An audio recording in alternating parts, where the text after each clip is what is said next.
Dr. Mauro Fisberg, a primeira vez na janela da Paulista.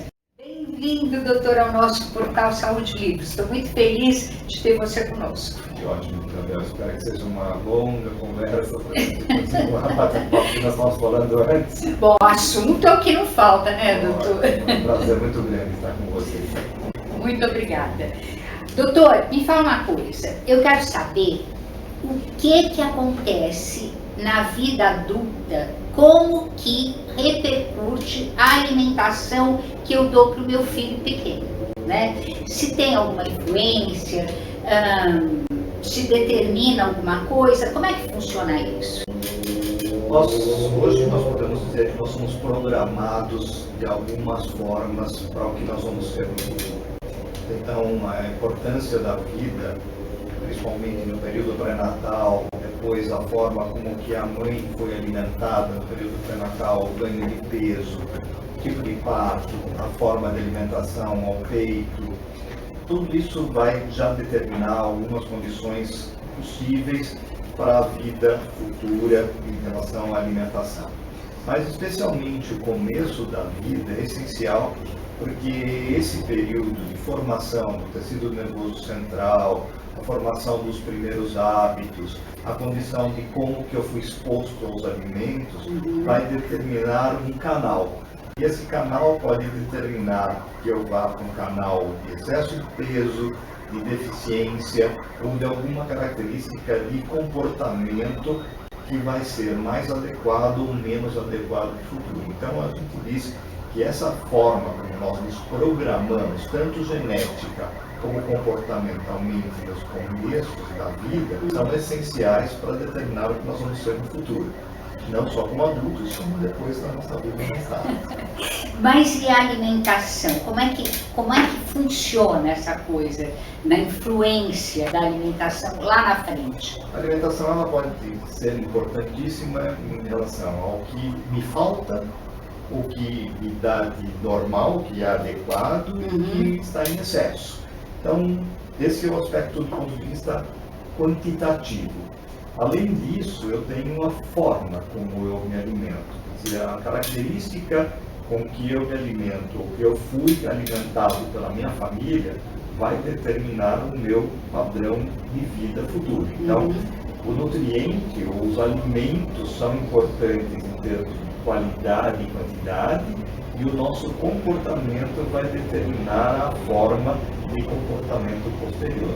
Então, são vários aspectos que a nutrição pode determinar o que eu vou ser no futuro. Por exemplo, uma criança que nasce lá no Mediterrâneo e começa já a viver comendo a famosa e dizem saudável dieta do Mediterrâneo, ela está melhor do que uma que nasce no Nordeste brasileiro e que se alimenta mais à base de farinha, carne seca, enfim, arroz, feijão. Tem alguma diferença importante aí? Diferenças muito graves, por exemplo. Primeiro que eu acho que assim, vamos só dar um parênteses. A dieta mediterrânea não está sendo cumprida pela população mediterrânea. A gente discutiu recentemente em alguns congressos e a própria população básica, por exemplo, de Chipre, onde nasceu a dieta mediterrânea, e as populações dos países paralelos, lá não estão cumprindo, eles estão globalizando uma alimentação não adequada, né? Estão globalizando a alimentação. Claro. Mas é óbvio que, por exemplo, uma criança que é submetida desde o começo ao regime de carência, ela vai ter um prognóstico totalmente diferente do ponto de vista nutricional, de crescimento, de desenvolvimento, de potencial, muito diferente daquela criança que já foi alimentada desde o começo com um regime mais correto. Tudo passa, obviamente, pelo aleitamento materno adequado, prolongado, pelo período que está adequado para a mãe e para a criança, e uma introdução correta de alimentos nesse período, que usualmente depois do sexto mês de vida. Então, essa introdução de alimentos, ela pode determinar que tenha uma alimentação com um baixo nível de alguns nutrientes, então energia, proteína, carboidratos, cálcio, ferro, fósforo, zinco, magnésio ou vitaminas. E eu posso determinar que eu tenha uma abundância desses processos. Então, obviamente, se eu vivo numa população, num regime, onde eu tenha condição de ter toda a possibilidade de usar o meu potencial, eu tenho uma chance maior de ter um canal de crescimento mais adequado, de ter melhor condição cognitiva, quer dizer, desenvolvimento intelectual, de capacidade de resolver problemas, de memória, de melhor aproveitamento escolar, e provavelmente com isso melhor condição de trabalho, do que um indivíduo que teve desnutrição desde o começo da vida. Sim, claro. E o que seria basicamente uma alimentação ideal? O que seria isso? Em que consistiria? O que não pode faltar? O que pode faltar? Como é? O ser humano é um cara bem interessante, porque ele, além de que ele é onívoro, quer dizer, que pode comer de tudo, ele ainda tem uma característica que diferencia dos outros animais, que é a possibilidade de escolha.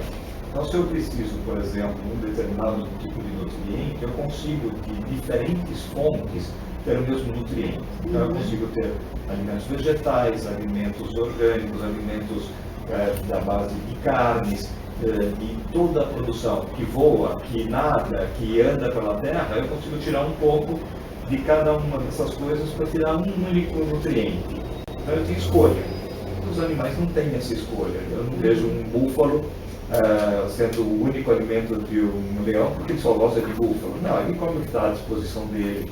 E esse é o grande diferencial do ser humano. Então, eu posso ter de tudo. Isso me diz que eu posso ter uma alimentação que seja ao mesmo tempo adequada para me dar crescimento e desenvolvimento e ter potencial de todas as minhas funções metabólicas estarem adequadas. Ao mesmo tempo, eu tenho que ter prazer. Então, sem prazer, eu não vivo. Eu acho que isso tem que ser passado também para a família. Mas a família também precisa ter uma coisa que se chama limites, bom senso, controle. Com isso, eu faço uma refeição adequada, que é aquilo que ela tem. Uma condição sazonal, quer dizer, ela depende de ter acesso, custo adequado, de que eu tenha a condição de saber preparar, de ter uma textura adequada para a criança, que tenha uma composição correta para o sistema digestivo e digestório da criança, e que ao mesmo tempo seja bonita, cheirosa, agradável de se ver e gostosa. Isso é o que eu chamo de uma alimentação completa. Ok. Muito obrigada, Dr. Mauro. Eu que agradeço. Prazer falar com você. We say goodbye, I die a little.